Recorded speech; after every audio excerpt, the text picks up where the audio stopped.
Brandon Thurston from WrestleNomics is up next, and we're going to follow Brandon with John Pollock from Post Wrestling. Delivering on the returns, increasing our margins. Ratings go down the toilet if I'm not here. All I do is simply put the math in my favor. We agree that Brandon and John do good work. The reason is simple wrestling economics. I've been told the Netflix numbers. I've been told the metrics a little bit, probably 5 different times. I still don't get it. There were respectable wrestling journalists who needed answers. Thank you very much, members of the media. I hope you all go to hell. How about we pop a number right here, right now?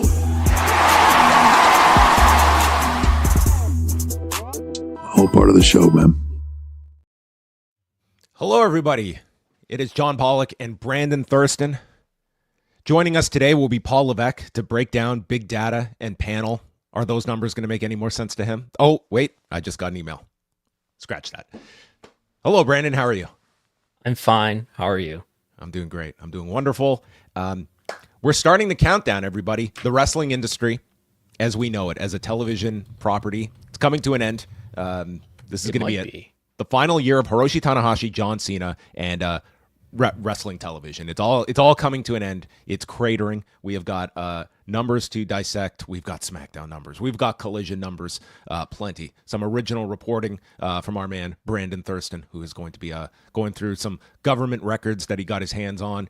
Is there a Hulk Hogan malpractice lawsuit in the near future? Who are being deposed in the all-star lineup that is the WWE shareholder lawsuit? So much to get into.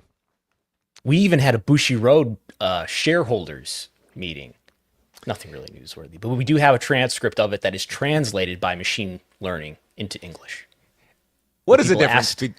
Tell me, what's the difference here between like Greco-Roman wrestling and the G1? Like, what's the difference between these two things? Because as a Bushiroad shareholder, I would want to know that question.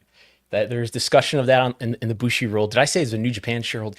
Bushiroad shareholders meeting, where there were questions raised by shareholders about what the difference is between. It translated to student wrestling, but I think they meant amateur wrestling. And the difference is that you make money in pro wrestling. It was the gist of the response, and that there are costumes perhaps also in pro wrestling. Was that the implication? You don't make money in amateur wrestling, like as a business, or they're speaking as like the performers, athletes themselves making money? I think the latter. Although because both are pretty much true. I mean, as I'm sure Real American Wrestling is, Real American Freestyle is probably learning a lot tougher to make money in amateur wrestling than it is pro. Yes, and I don't know if NIL has reached Japan yet. Well, we will find out. That's I'm sure that's not the deal that Aaron Wolf is on with New Japan Pro Wrestling. But we're going to start off by going back to All In Texas, and man, they went all in with the government. And Brandon Thurston, our esteemed colleague, has just dropped the story that he has obtained the government records. When those are the first two words, you know that SEO coin is coming your way. Government records reveal AEW All In Texas attendance and public funding. And from Brandon's story, records obtained by WrestleNomics, the governor's office initially approved just over $1 million in combined state and local funding to help cover expenses for AEW's biggest event of the year. AEW will end up getting somewhat less than that amount because attendance for the event at Globe Life Field in Arlington was lower than expected. The funding approval was based on estimated attendance of 33,490, including 32,500 spectators, which was projected in February. After the July 12th show, officials submitted documentation certifying actual attendance at 23,759, including 21,973 spectators. Yes. So now this is a scan count. This is a dreaded turnstile count. I did choose not to use that word. So this is not the number of tickets sold. Apparently, this is not the number of tickets distributed. Tony Khan did say that there were almost 29,000 when we're all said and done, was one of his comments on the post-show press conference. So could be in some form close to that. WrestleTix did estimate over 27,000. 27,245 was the final estimate for WrestleTix. So that's what we have. And oftentimes the number of tickets that are actually used is lower than the tickets sold even. Right, which would be, I mean, we're talking like a 19% difference, which is a little above what we typically see when it comes when we do get the rare turnstile count in differentiation. I mean, that's kind of the 5 to 10% is usually the normal range. What's more and even more exciting here is that I got data that the governor's office gave me. Well, the governor's office sort of gave me a spreadsheet, but didn't actually give me the spreadsheet. I think they will later. The law will require them to. But I reconstructed the spreadsheet, and we have the seats for every single seat that actually had a ticket that was scanned for it. And because I was working with our friend Mr. WrestleTix leading up to this event, in the months leading up to the event, we had to do a lot of complicated stuff to try to rule in and rule out certain seats. So I had all the XY values. I had all the coordinates already ready to create the image that you can see that's part of this article if you want to. There's a chart just dedicated to this if you want to hover and look at all the seats that were, So let's just recap. This was not provided to you. You constructed this chart based on this spreadsheet that was sent to you? They gave me so you open up an Excel spreadsheet and then save it as a PDF. It looks like what they did. So I have this spreadsheet that's it's thousands of pages long. It's strewn across many pages horizontally, but that's what we have Python for. Those 24-inch Pythons at work over at WrestleNomics HQ. So I mean, I think this does give you some kind of insight that there is certainly with these government funds a certain projection that was put out there, and it would certainly tell you tickets for this event, it didn't get off to a gigantic start, and it was only as we got toward it that they started to see a lift going into July 12th over those last couple of weeks. But it tells you, I think, still that this was now the gate figure was not included in any. We have no gate information. We know that Tony Khan said at one point leading up to the event that it passed 2.5 million, and that he believed that it would reach 3 million. I don't believe he made any comments after that, though. So taking his word as it is, this did somewhere over $2.5 million for a gate.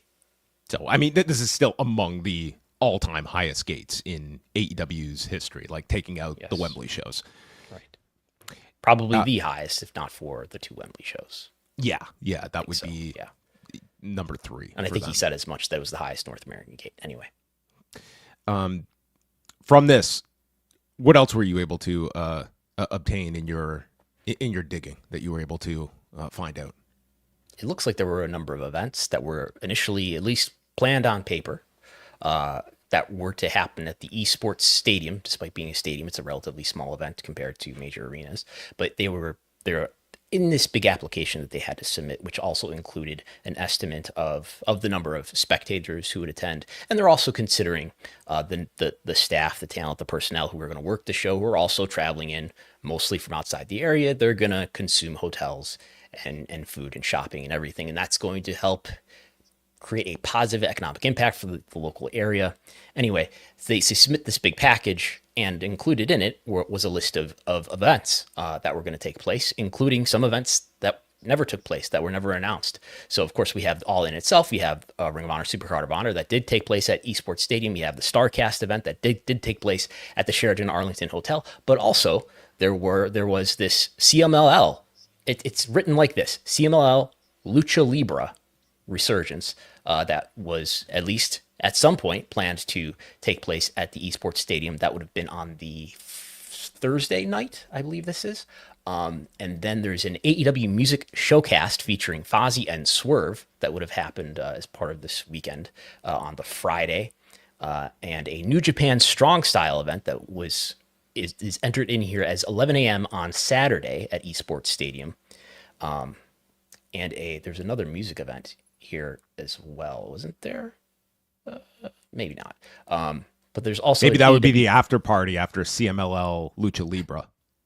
There's also an AEW Fan Fest and Collision that they say would happen at noon on Saturday. And sorry, the New Japan show is listed here is for, it is Saturday. So anyway, the Fan Fest and Collision listed here for Saturday at the Texas Live CBD Crotham Backyard, which is apparently a concert venue that is very close by Globe Life Field, where it all took place. So, of course, Collision did not take place on Saturday. It took place on Thursday, airing live on TNT the night after Dynamite was also taped at the Curtis Caldwell Center, which is in Garland, Texas, which is like an hour drive away from Arlington. So that did not happen in Arlington, but an hour away. So, yeah, a CMLL and a New Japan show apparently were planned enough that they submitted it to the state. Yeah, I mean, the way that this was structured, certainly they were looking at making this, like, I think we could take this as sort of a template.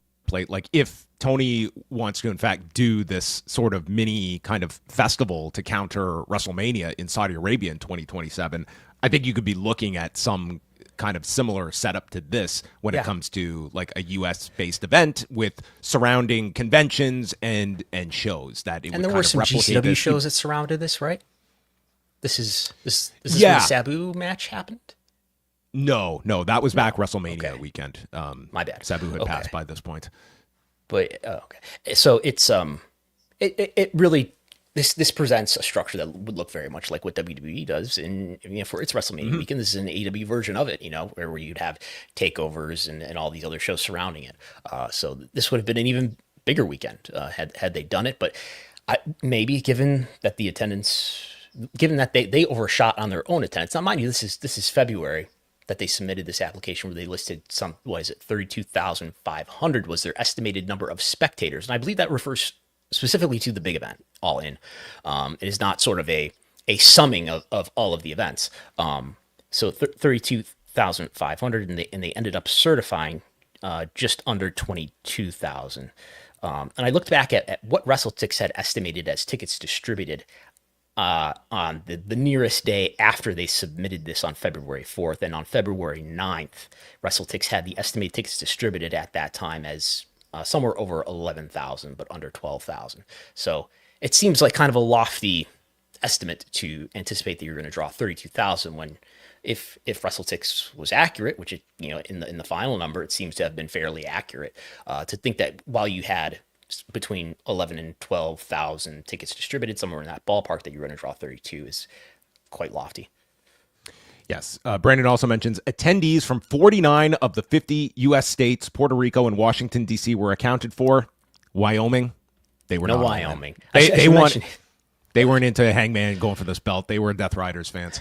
So somebody from Wyoming could have attended, because there are of these 27,000 people. I'm sorry, is it 21,000 whose tickets were, of the 21,000 whose tickets were scanned. We don't have residence geolocation data for over 5,000 of them. So this is like 68% are accounted for here. And I put them in their designated market area, which are these like Nielsen defined categories, and sort of color coded them in a non-linear form for people who are watching a video or want to seek this out in the article form. A lot of Southern California, right? A ton of Texas, as you would expect. A lot of Oklahoma. This makes sense. So the closer you were to it, sort of the more likely you were to travel. And we see some density in large geographical locations like New York City area, Washington, D.C. area, the Chicago area, Southern California, Southern Florida, places like that. Maybe those AEW fans in Oklahoma, they were making the trip to hopefully see Nyla Rose be able to wrestle in person. Yes. Well, AEW has not gone back to Oklahoma yet, I don't think. Correct? I don't believe they have. Yeah, we'll see. So we'd have to double check that. Okay. Also mentioned here that a contract with the city of Arlington shows that AEW paid, they paid $23,000 to rent the city-owned esports stadium where the ROH pay-per-view took place. One draft of the contract shows suggested changes from a member of AEW's legal team that highlights the company's efforts to control information. AEW sought to insert provisions that would have committed the city to keep secret any attendance information and help AEW make trade secret claims if there was a legal requirement to publicly reveal the numbers. The suggested confidentiality clause would have the city agree not to publish or disclose attendance figures, turnstile counts, drop counts, ticket numbers, revenue, box office receipts, and similar information, except when disclosure would be legally unavoidable. But under Texas statutes, this was not going to be possible, and thus it looks like under Texas law you can't do that. And I did speak with the city manager of Arlington, who is Mr. Yelverton, Trey Yelverton, and he was very nice and helpful and spoke with me on the phone and sent me an email as well. And he explained that they couldn't agree to that. Now, this was, let's be very clear, this was a part of the esports stadium agreement.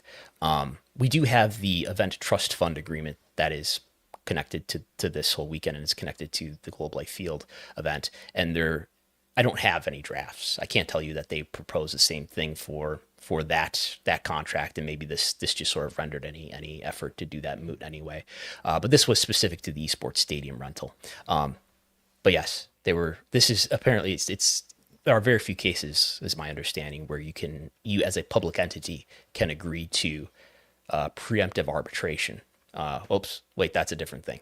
So they said that they couldn't agree to this. Mr. Yelverton said that he couldn't agree to this anyway. But they wanted to withhold make sure that their attendance information is not released to certain people who would, be very annoying and want to publicize and help people understand AEW's business, particularly when it comes to its interactions with government entities using taxpayer dollars and things like that. They want not only for the government entity that they're working with here to agree to keep that secret, but if they had to disclose that information and were forced to by law, AEW wants advance notice, and they want your promise that you are going to help them argue that this is a trade secret that should be accepted from any such laws that would cause this to be disclosed. Will you be seeking out information for the now that we have a date, the June 14th, 2026 UFC event on the White House lawn? Think of the disclosure. Most likely. Think of the FOIA opportunities there. Yeah. Could be something. Really great reporting here by Brandon. I encourage everyone to go read his whole report up at WrestleNomics.com. Great breakdown. Can you talk about the arbitration? The arbitration? Yeah. Why don't you go through that? So they also wanted the city to agree to an arbitration clause, which we published what their proposed arbitration clause was in full. I want to emphasize too, this arbitration clause was not included in the final agreement. The confidentiality clause that they wanted was not included in the final agreement, but we do have essentially a Word document or a Google Doc that shows a member of AEW's legal team suggesting these sort of as suggested edits. And perhaps this gives us an idea of what AEW's arbitration clause preferences for what kind of language they want to put in here. Arbitration, remember, is a private forum where you don't get to have a trial in public court. There's an arbitrator who will decide it for you privately. It's a confidential process where it's hard to get evidence. It's hard to file any sort of appeal.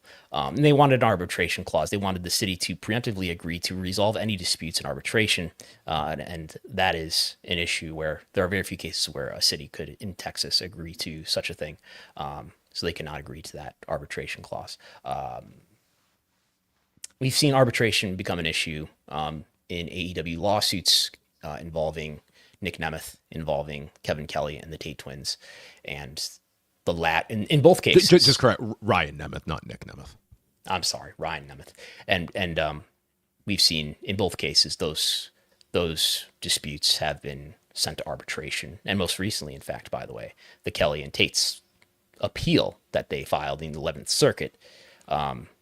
The appeals judge has said that we can't rule on this yet because it's only stayed and it hasn't been dismissed yet. So, look, our arbitration is a pretty secretive process where there doesn't get to be scrutiny. Annoying journalists don't get to report on it because it's a very secretive, closed-off process. We believe that this is broadly in talent contracts. It's at least in Ryan Nemeth's contract and each of Kevin Kelly and the Tate twins contracts.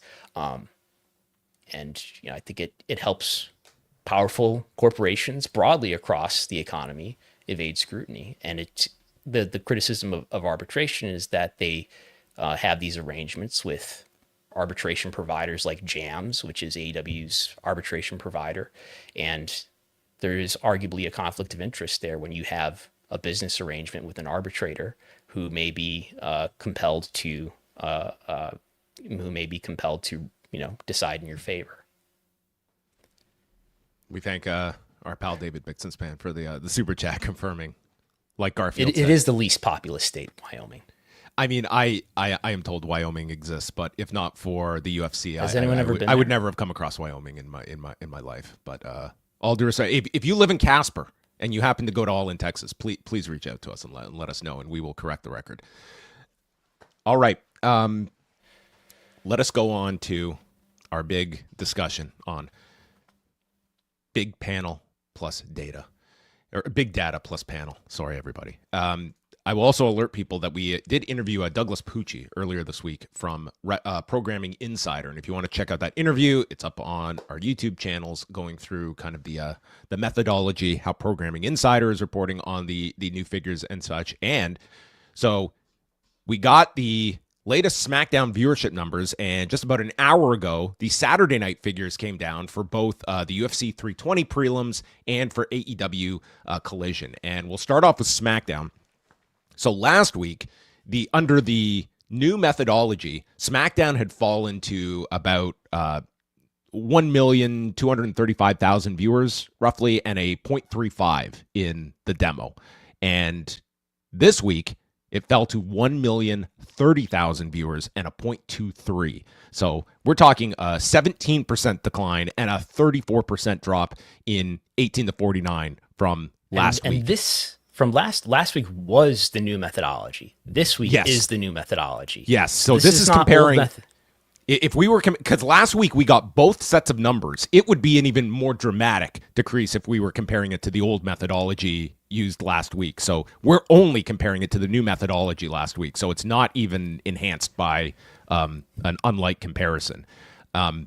So SmackDown did still rank. It ranked fourth among all TV programs on Friday in 18 to 49 and third on cable. Basically, it was only behind the WNBA finals and like a 12-minute program that followed the game on ESPN. So its ranking has not been obliterated, but these numbers represent all-time lows for SmackDown, save for the preempted shows that ran on FS1 during the Fox era. But like, we are talking like catastrophic declines here, where at this rate, there will be a SmackDown that falls under 1 million viewers. And this did not even have the cushion of airing against like a big Major League Baseball playoff game that, at least when we look at Tuesday's numbers that have not come out yet, there is that factor that you're going against the playoffs. The only significant sports that they were up against was game one of the WNBA playoffs, which did like a 0.44. It's a great number for the WNBA, but not one that you would look at as, sending SmackDown to its all-time lowest numbers. Yeah, I think it's notable that when we talk about the rank and how important that is when, as far as being a reflection of media value, and as you mentioned, the WNBA finals. This was game one. Was number one. The college football scoreboard, which was right after the game. I mean, that's all the lead-in from the WNBA game that basically was. And that's not surprising. SmackDown has often been number one, but there'll be sports that will push it out. But I think it's notable that the Celebrity Wheel of Fortune on ABC measured higher at a 2.7 to SmackDown's 2.3. I mean, that's not the sort of thing I think that would be normal under the old method. So we're seeing some effect here on the ranking. It's the fact that from 1 week to another, we're seeing double-digit differences, like a 17% difference in total viewership, a 34% difference in the demo. I mean, that suggests there's instability or something in this methodology, but the weeks will show us as we get more data points. Yeah, the UFC prelims are a little difficult to judge because this is really the first time we've seen like a UFC set of prelims, which typically do very well, but they were moved because of I believe it was whatever was on ESPN. The UFC prelims got moved to FX, so they did 519,000 viewers and a 0.17 on FX. So they were still fifth for the night, but this is on a much weaker network than ESPN, where typically I'm sure they would be much higher if they had been positioned on ESPN. This was this was a fairly noteworthy pay-per-view, not like top tier, but I feel like it was, I don't know, it's kind of inconclusive if UFC is going to feel this the same brunt of this changeover. Saturday, Collision did 226,000 viewers and a .03 in the demo, which is a new low for the program in 18 to 49. They were down 9% in viewership from last week, which was also... It did start at 7 o'clock. Yeah, we should mention it was preempted out of its normal time slot, so it aired from 7 till 9 p.m. on TNT. Down 9% in viewers and down 40% in 18 to 49, and this was going up against a crazy lineup of college football on ABC, NBC, Fox, and also a Dodgers-Phillies game on TBS as well. So, I mean, Collision has not taken the sting in comparison to some of the other programs we've been monitoring, but it's still Saturday night is already brutal, and now when you add in this new method as well, that's not helping things. And yeah, a .03 is nothing you're going to be celebrating. But again, this was also a Collision out of its regular time slot. When's that TNA deal going to get announced? Carlos Silva is like, we're right at the end. We're right about to announce it. It's going to start in January. We will see. We will see what happens here. Have you had any further insight into just this move over, theories you have seen about why pro wrestling is being, is taking such a hit here? I will also refer people, Andy Nebedy at WrestleJoy has written out a pretty extensive piece with his analysis of all of this and going through how the old model was measuring and then how it differs under this new system and the algorithm that is in place and how he theorizes why pro wrestling could be affected by this new model. But again, it's one that we are not seeing sports as a whole, which is longer form programming, taking any kind of an impact here. If anything, NFL is dramatically increasing. We're seeing Major League Baseball playoffs doing great viewership. College football has been through the roof this year. It notes in his article, out of 174 networks, only 15 dropped by 20% or more. But yeah, this is, I would say this is would be a prime concern to me if I was in WWE or AEW, of learning as much as I can about this system and if this is going to level off, or what is the cause that is segmenting pro wrestling to such a degree that we are now posting all-time historic lows under this new model. And I'm sure that SmackDown number was alarming when you saw it.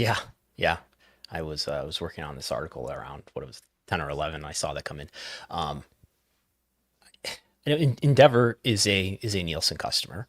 I would think they would be having emergency meetings with Nielsen to ask what's going on here. It's hard to say without knowing more about what Nielsen's what the details are of Nielsen's methodology in terms of how they're extrapolating their measurement onto the population. I can only think that, just look at the areas, the demographics where wrestling is over indexing or under indexing. I don't know, income level or something like that. Maybe that was being measured differently with one method versus the other. Yeah, I mean, it's one where, I think you have to look at this over where we are a month from now from all this. But for instance, this Friday, SmackDown will not only, it has the potential of going up against the deciding game if the Yankees Blue Jays series extends. It's also going to be a tape delayed episode of the show because it'll be airing live Friday morning internationally on Netflix from Australia. There is no sign that this Friday is going to be any improvement over this past Friday's episode as well. And we will not get the Tuesday night numbers from NXT and AEW until Thursday to see how this trend continues. But it's one that to me is just growing and growing to be a more significant story just in the television industry about pro wrestling that seems to be leading the pack here of ones that have been negatively impacted by this switch. We don't have Tuesday data yet. Don't expect we do that not. to come out until tomorrow afternoon, where NXT and Dynamite are running head to head, sharing a wrestling audience with Major League Baseball going against them as well. I mean, who was not focused on the Toronto Blue Jays trying to eliminate the hated New York Yankees on Tuesday night? I mean, maybe that would chip away. I mean, these shows, cannibalizing each other. What do you think they're gonna measure under the? I mean, spin the wheel. I don't see. I mean, it's very hard to forecast how either of those shows are going to do. Something like that each. I think you're going to see a chunk out of both of them, and I think NXT was significantly better promoted than the AEW and Dynamite's show. out of its time, out of its It's on a days, different so it's probably night. gonna be lower. Mm-hmm. Yeah, so it's one where I would not imagine like spectacular numbers for either side that we're going to see on Tuesday, even when you don't factor in like the new model that these are being adjudicated under. I would recommend people check out this article at WrestleJoy. It goes through a lot of the data and gets into the specifics about how the set-top boxes and smart TVs, like how it differs from how they're analyzing viewership versus the old method of Nielsen homes with people meters, and how pro wrestling might be part of this exemption when it comes to like longer programming such as sports, where it's designed to be able to figure in like longer programming where you might not be touching your dial for the duration of the program. You can go check that out and come to your own Would this conclusion. be consistent with a notion that, if you're watching a wrestling show, given wrestling has all these discrete segments, and maybe I watch, there's probably a greater diversity of total watch time for the viewers versus a baseball game, maybe, where you mostly watch all of it, let's say. Does that make sense? Like, so if people are tuning in and tuning out of wrestling with just more frequency. Yeah, and there's also the like how like there is a like built-in mechanism that overcorrects for younger viewership, and if AEW and WWE are primarily targeting and attracting that younger audience, they might actually get penalized from this. But again, these are like theories at this point, and the best we can do is try to make our theories. But the bottom line is these are the numbers that are now these are going to be the gospel when it comes to the viewership that these are doing. I mean, it's what ads are bought against. That's it. It's like you can disagree with the methodology and how it's being done, but unless Nielsen finds that there is a glitch in their system that has unfairly targeted pro wrestling versus all these other programs that are not suffering the effects of this, like these are the numbers that WWE and AEW, this is going to be the new normal, and that's what they're going to have to sell ads against, and that's what they're going to be judged upon when their deals come due. And maybe this is just going to be an aberration. Maybe these things are going to the data will normalize over time, but all we can go by is what these early indications have been, and they've been pretty disastrous. And I don't think it's an over-exaggeration to be alarmed by just how badly these shows have performed in the very short period. So wait a minute, can't we now finally say TV ratings don't matter? Unless I watch everything on streaming or on my phone. TV ratings don't matter. When WBD comes to AEW in a few years and says, you know what, you just write down the figure you think you guys are worth, we'll sign it. Don't worry about these charts. Don't worry about what we've seen.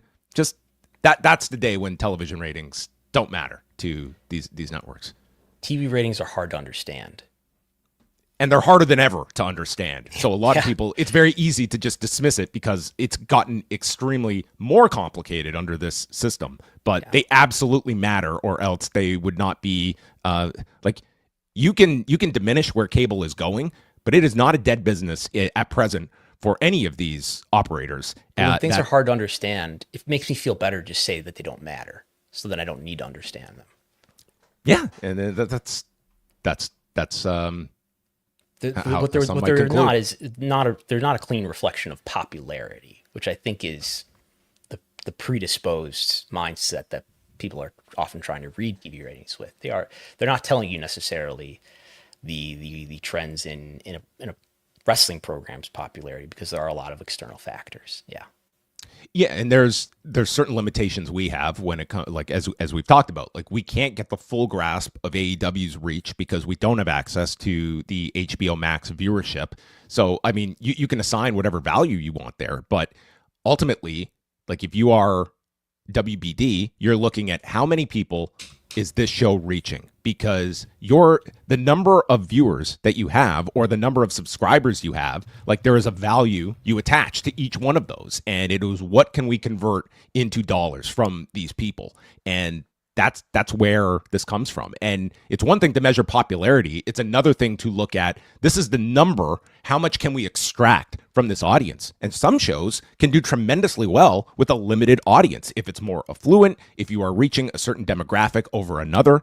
And it's quite another when you have a big volume of people, but you can't make the money off of it. That was pro wrestling's Achilles heel for so long, was you could deliver these numbers, but they made so little off of that number that you can look at the Attitude Era and they were reaching like millions and millions, but their advertising did not reflect that because it was not a coveted audience. And HBO Max is not being measured as of this moment by Nielsen. WBD said so. But somebody did make me aware, a subscriber made me aware that there is this press release from last month. Warner Bros. Discovery and Nielsen signed multi-year measurement and analytics deal. And I believe this does say something about streaming. It says, let's see, blah, blah, blah. They have signed a new long-term multi-year deal effective immediately. The patch covers measurement for WBD platforms across linear and streaming. As part of the deal, WBD will expand its partnership with Nielsen and take on new services in 2026. So I think this does raise the question come the new year, if they're going to be measuring HBO Max in any way that might include AEW viewership. The great unknown that continues. So yes, look out Thursday for the Tuesday head-to-head numbers between NXT and AEW Title Tuesday. To the shareholder lawsuit we go, and Brandon had this story a couple of days ago that TKO CEO Ari Emanuel taking a break from his new podcast that is coming out. Maybe he's going to talk about the Mount Rushmore of shareholder lawsuits he's been deposed for, and where will the TKO WWE shareholder lawsuit rank in his Rushmore. He will be deposed under oath by attorneys representing a class of WWE shareholders on December the 2nd, according to new filings in Delaware's Court of Chancery. Emanuel, who negotiated the merger between Endeavor and WWE that created TKO, is expected to face questions about the terms of the deal and his communications with Vince McMahon leading up to the transaction. As well, former CEO and board member Stephanie McMahon will be deposed on October 24th. She resigned from the company shortly after her father returned to power in January 2023. Frank Riddick is going to be deposed on October 28th. And Brad Blum, a former executive and close associate of Vince McMahon, who now serves as president of McMahon's new venture, 14th and I, will be deposed on November 14th at WWE headquarters. Yeah. There's the headline. Brad Blum returns to WWE HQ. I mean, they show you where these depositions are going to take place. It's mostly in law offices, but then they've got, I think, whatever the address is of W headquarters. I mean, I checked it. It's 707 Washington Boulevard, whatever it is. And I was like, oh, he's going back to, now this is the new headquarters. I think he was back for some of that time. I don't know. But everybody under the sun is being deposed for this. Anybody who was on the board during the M&A process, anybody who may have been a bidder in the M&A process, Vince is being deposed, Nick Khan is being deposed, Paul Levesque is being deposed. By the way, the defendants in this case are Vince, Nick, Paul, George Barris, and Michelle Wilson. All the, I mean, a virtual Mount Rushmore of board members. See? So we'll see how many episodes of WWE Unreal could you get out of this? I think this would be great stuff. Now, WWE Under Oath, the new Netflix original series. I would tune in. Now, we won't instantly get any access to these depositions unless they become, and it's usually just excerpts that become part of public record. If they are relevant enough for parties to want to include them as exhibits in later motions, or if this makes it all the way to trial, it may become part of public record in some form at that point. So these will happen. I mean, these are all scheduled to happen before the end of the year. And we'll be watching the docket. I mean, again, this is a case that's much further along than Vince's other lawsuits involving Janelle Grant and involving the Ring Boy lawsuits, which are still waiting for judges' decisions for both of those cases. But this is, depositions are going. And since it's not a federal case, it's not getting as much attention. But this is a very interesting case to follow. Yeah, absolutely. I think there's, the core is the merger that occurred in 2023. But as we've seen, is like this very much does segue into Vince McMahon's removal from the company. Right. Why would other companies not want to retain a Vince McMahon? Like, it very much melds itself into the whole Vince McMahon. It's very much intertwined with the Janelle Grant case in terms of it surrounds his exit from the company and the sexual misconduct allegations that are related to that. And it's one of the reasons Vince McMahon has pushed back on a lot of this, of what is relevant to this case. And it's difficult because a lot of it is all baked in together. We should mention with Stephanie in particular. I mean, obviously Stephanie is not an executive of WWE at this point, but she was the co-CEO in January 2023. And Vince, who was the controlling shareholder at that time, even though he had resigned for the first time, came back, decided to force his way back into the company, and she quickly resigned upon that happening. We don't know why. I suppose she'll be asked under oath. We'll see if we ever learn about that. Maybe we'll get some dramatic readings of those emails from late December 2022. Vince McMahon decided, I'm unretired. Hulk Hogan's family has filed a petition in Pinellas County last week to seek a 90-day extension of Florida's statute of limitations to investigate a potential medical malpractice claim. The petition was filed on behalf of Hogan's widow, Melanie Sky Daly, his son Nick Bolea, and financial advisor, the all-too-powerful Terry McCoy, who are representing Hogan's estate.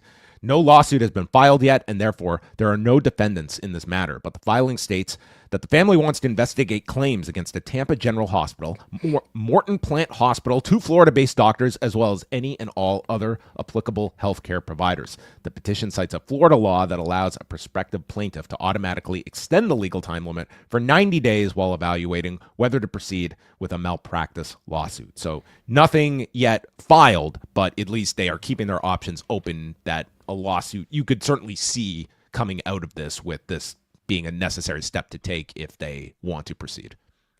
Yeah, so this is consistent with things that Sky Daly had said leading up to this, right? It seems that they suspect that this neck surgery that he had in May 2025 may have led to his death in July.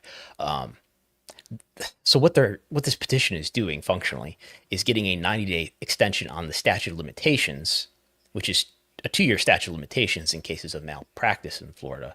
So it raises the question of why do you need a 90-day extension when you're dealing with a 2-year SOL where the clock just started running in, let's say, May.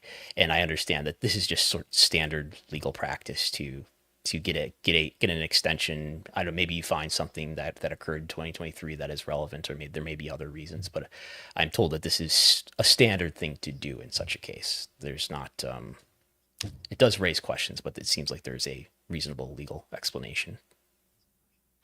Yeah. And I mean, this also ties in, like, Brooke Hogan was brought down to Florida and she met with, various, like, the people that basically, with the police. And I mean, she kind of like threw a wet blanket on there being any wrongdoing. She felt pretty convinced that, her concerns were alleviated. I don't know if she'll have any part in any of this. She is not part of the estate and seems very separate from this side of the family that is pursuing all of this. But yeah, I am sure, given the Hogan surname, this will get plenty of coverage if it moves forward. And maybe its own Netflix original series. And it may or may not. Remember, this is not a lawsuit.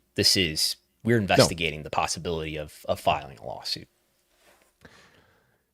WWE and AEW, you went through how they performed in the month of September. And I mean, this did include their 7-event stay at the 2300, the non-union 2300 arena in Philadelphia, where they got the local Scab renamed. What was his name? The Scabby? rat. The rat. He was renamed Roger. Roger the rat. Yes. Named after the 2300 arena. Yeah. I mean, that was really the high point of September, was it not? It was.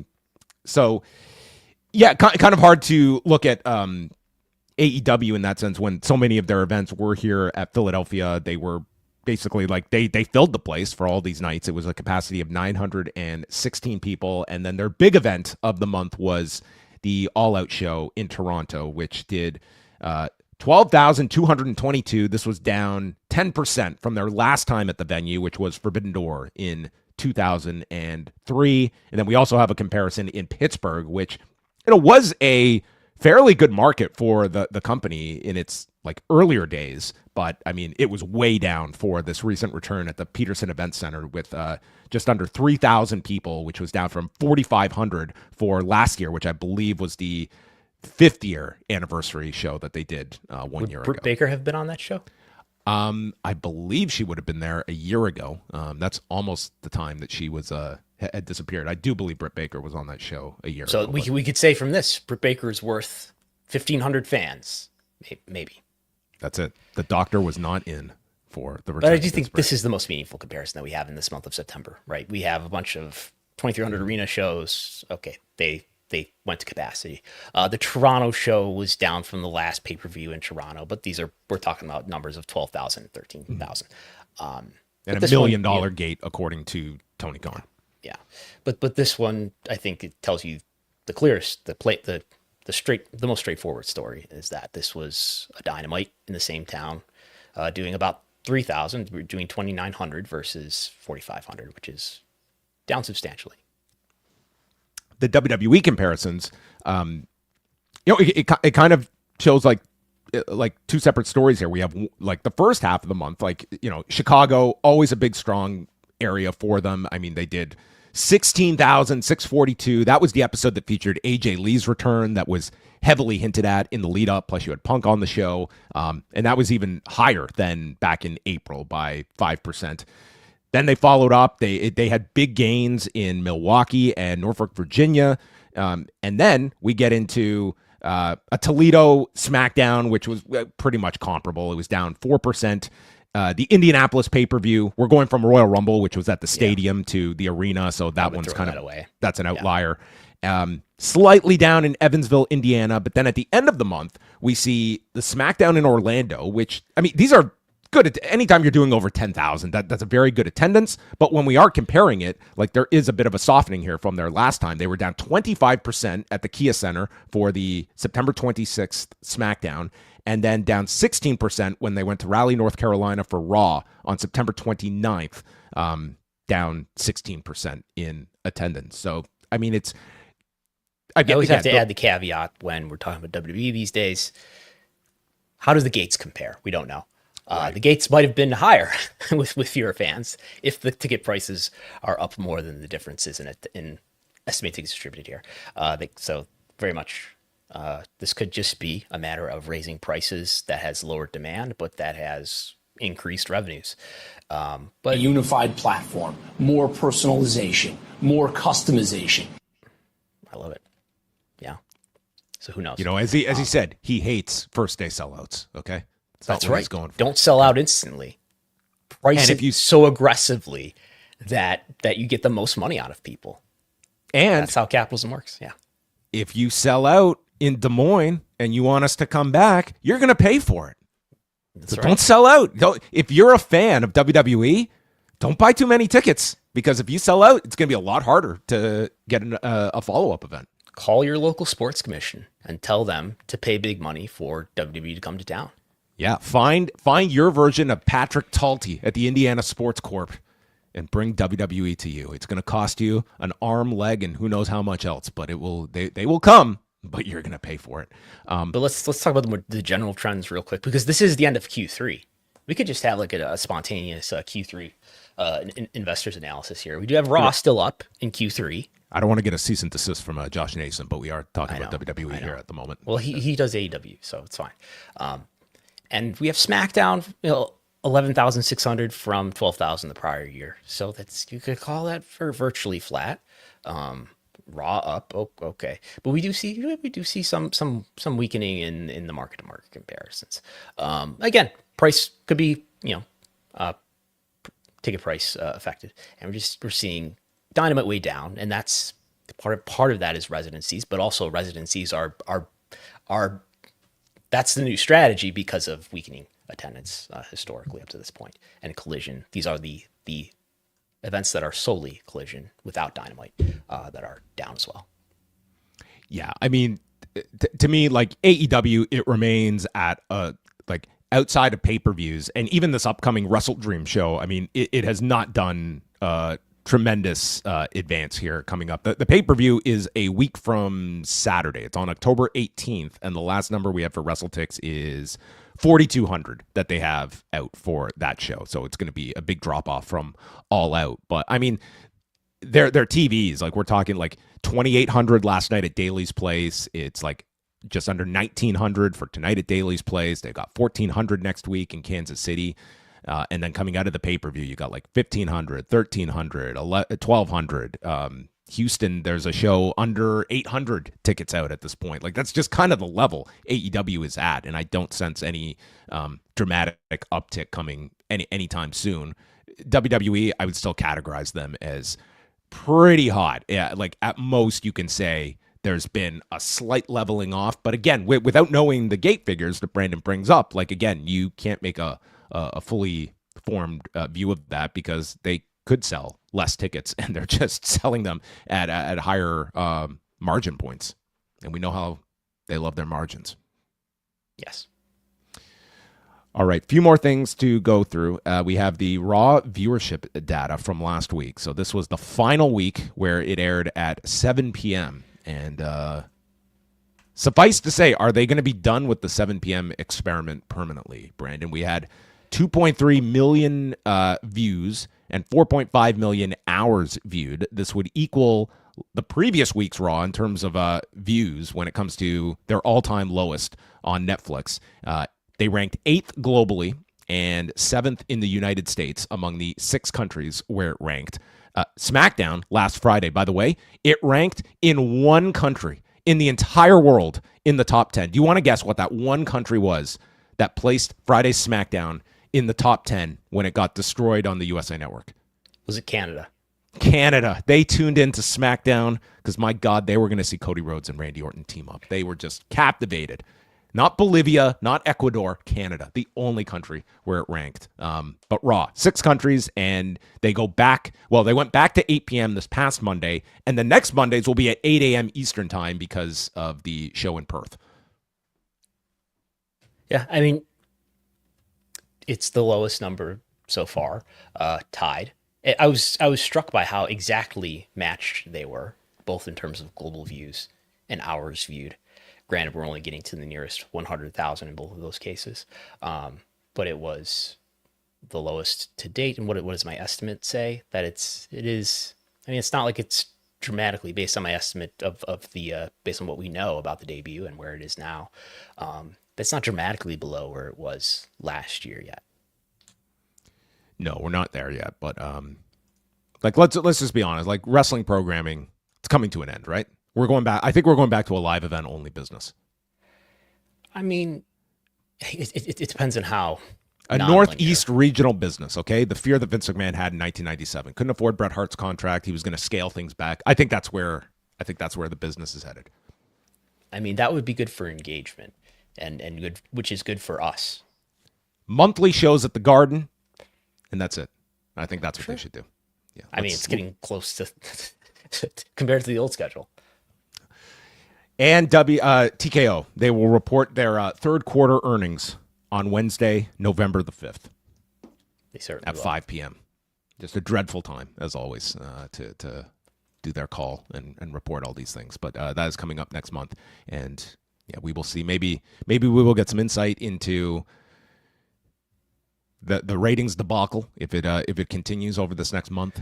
The debut on ESPN, we will be over a month. I think if they were having that earnings call today, I think that's a question that analysts would ask about what does this mean for your TV rights? Yeah, a lot of times we'll talk about like various stories that are not really going to cross over to that type of audience, but I think the ratings issue, especially if this persists over the next few weeks, I do feel that will be one that it's only going to grow in terms of concern, because they're just so tied to their biggest revenue generator that will be interesting what their theories are when they have another month to kind of assess this data and come up with their rationale for it and why there should not be panic. Yes. And by the way, I know you kind of scratched it off the list, but I did put together a highlight reel of the TED Talk that Triple H did. Yes. So are you ready? If you missed it, here are the highlights. What we do is it for what we do. So of what we do, we're the best at what we do. Of what we do behind the scenes, that's what we do. What we do. That is not what we do. Of what we do, but within what we do, successful at what we do. We love what we do. Same. Oh, I love it. We're not afraid to pound our chest about it. That's right. I'm sure those two are big fans, big listeners. Download it every Wednesday. All right, everyone, we have come to the end of this ride, but we thank you all for joining us, and we're going to be back next Wednesday. Again, we did an interview earlier this week with Douglas Pucci from Programming Insider. You can go check that out now. All of Brandon's fine work can be found at WrestleNomics.com, WrestleNomics.substack.com, or if you're a real supporter, Patreon.com/WrestleNomics, where you can get all of his exclusive reporting. Don't wait for it to appear elsewhere. Get it right from Brandon, hot off the presses, market to market comparisons, and public service announcement. If you, I'm glad for people to share my work. If you post it on Reddit, post my link to Reddit, please. It's the least you can do. Okay, support Brandon Thurston. Okay, as he's taking on. Do your part to encourage constructive journalism. I will not be back tonight because there's no Dynamite tonight, thankfully. I will be doing a post show right after Game 4 when the Toronto Blue Jays eliminate the New York Yankees. No, I will not be. But I will be back on Thursday. Way and I are doing a show on the Post Wrestling Cafe. We are reviewing The Smashing Machine, starring Dwayne Johnson and Emily Blunt, which came out this past weekend. This was a well-kept secret. Have you seen it already? I have seen it. Yeah, I was one of the few. I was one of the few that contributed to its $5.9 million box office open. Well, it'll get a second run when he wins the Oscar. Yeah. Have you gone to see it? Will you go see The Smashing Machine? I saw the documentary like 15 years ago.